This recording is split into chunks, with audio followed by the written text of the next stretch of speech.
Join us in the fight to restore liberty and American exceptionalism. Together, let's make the case that our charters of freedom are worth defending and honoring.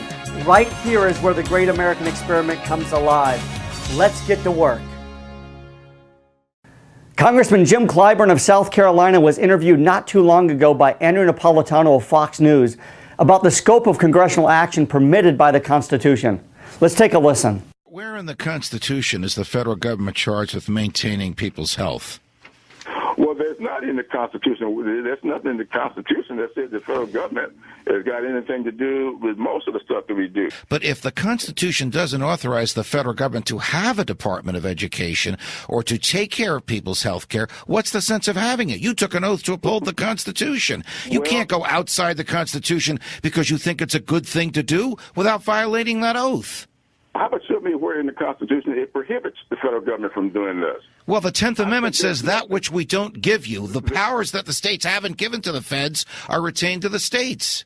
Yes, but that's the 10th Amendment. However, the fact still remains that the Constitution, as almost every justice will tell you, is in fact a living document. The Constitution moves with us through time and space. It is a living document that we all must adopt to the times within which we live.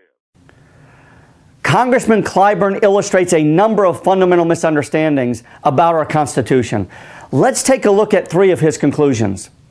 First, he openly admits that most of what Congress does is not permitted by the Constitution. What a terrible indictment on both him and the people who elected him. Article 6 of our Constitution makes it clear that it is the supreme law of the land, and it is a document that limits ultimately what Congress is permitted to do. If most of what Congress does is not allowed by the rule of law, and they do it anyways, our Constitution is nothing more than parchment paper, a dead letter. Next, Congressman Clyburn challenges Napolitano to tell him where the Constitution prohibits him from enacting certain legislation. To say that Congressman Clyburn is uninformed and reckless would be a huge understatement. Let's take a look at where the Constitution actually does prohibit him. The very first paragraph of the Constitution, Article 1, Section 1, says that all legislative powers herein granted are vested in Congress. And where are most of those powers contained? In Article 1, Section 8. In other words, Congress must justify each individual action under one of the enumerated powers. It's really that simple.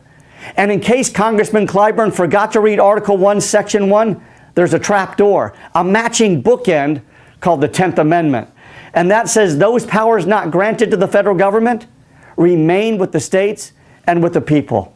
If the congressman doesn't have the enumerated power to act, he is violating his oath to uphold and defend the document. End of story. Finally, he says that the Constitution is a living, breathing document.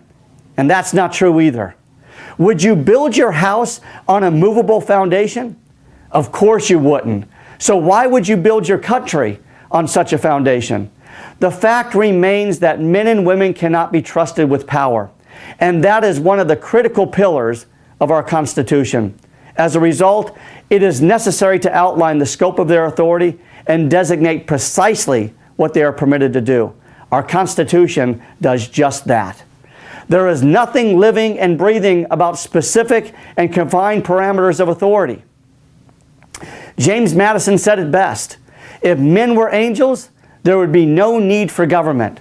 Because men aren't angels, a Constitution that binds our elected representatives down is absolutely in order.